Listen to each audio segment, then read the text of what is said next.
Hi friends, welcome to our channel. இன்றைக்கி நம்ம hakka noodles எப்படி செய்யலான்றதை பார்க்கலாமா? எங்கள் பெரியக்கா பையன் ரொம்ப நாளாக செஞ்சு கொடுங்கன்னு கேட்டே இருந்தான். லாஸ்ட் இன்றைக்கி தான் செஞ்சு கொடுக்க டைம் கிடச்சிச்சு. சரி வாங்க எப்படி செய்யலான்றதை பார்க்கலாம். இந்த மாதிரி தனியாக தண்ணியில் போட்டு எண்ணெயும் உப்பு போட்டு நல்லா இந்த மாதிரி வேக வச்சு தனியாக வடித்து எடுத்துக்கோங்க.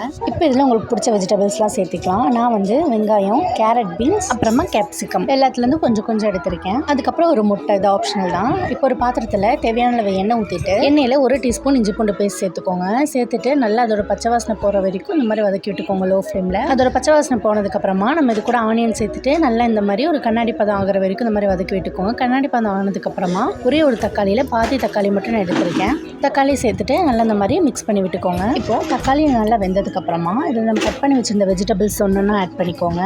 எல்லா வெஜிடபிள்ஸும் ஆட் பண்ணிட்டு நல்லா இந்த மாதிரி வந்துட்டு மிக்ஸ் பண்ணி விட்டுக்கோங்க. இந்த ஸ்டேஜில் உங்கள்கிட்ட சோயா சாஸ் இல்லைனா டொமேட்டோ சாஸ் ரெண்டில் எது இருந்தாலும் சேர்த்துட்டு நல்லா இந்த மாதிரி மிக்ஸ் பண்ணி விட்டுக்கோங்க. நம்ம கேரட் பீன்ஸும் நல்லா வேகணும். இப்போ இதில் அதுக்கு தேவையான உப்பு போட்டு நல்லா மிக்ஸ் பண்ணி விட்டுக்கோங்க. ஃபர்ஸ்ட்டில் ஹக்கா நூடுல்ஸ் தனியாக தான் கிடைக்கும். இப்போ ஹக்கா நூடுல்ஸ் பேக்கெட்டில் இந்த மாதிரி மேகி மசாலாவும் கூடவே கிடைக்குது.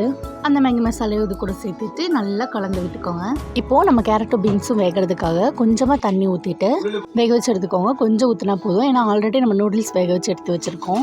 அதனால தண்ணி அதிகமாக ஊற்ற வேண்டிய அவசியம் இல்லை. அது வேகிறதுக்காக ஒரு லிட் போட்டு க்ளோஸ் பண்ணி வச்சுருங்க. அந்த கேப்பில் டக்குன்னு போய் ஒரு தோசைக்கல்ல முட்டையில் கொஞ்சமாக பெப்பரும் உப்பு போட்டு நல்லா இந்த மாதிரி பொரியல் மாதிரி கொத்தி எடுத்துக்கோங்க. அதுக்குள்ளே நம்ம கேரட்டு பீன்ஸும் வெந்து நல்லா தண்ணி கொஞ்சம் வற்றினதுக்கப்புறமா இந்த மாதிரி நூடுல்ஸ் போட்டு நல்லா இந்த மாதிரி மிக்ஸ் பண்ணி விட்டுக்கோங்க. மசாலாவோட ஒரு பாக்கெட் 14 ரூபா தான். இந்த மாதிரி 2 பாக்கெட் தான் வாங்கணும். தாராளமாக நாங்கள் எல்லாருமே சாப்பிட்டோம் கொஞ்சம் கொஞ்சம். அவனுக்கு தான் ரொம்ப பிடிச்சிருந்துச்சு.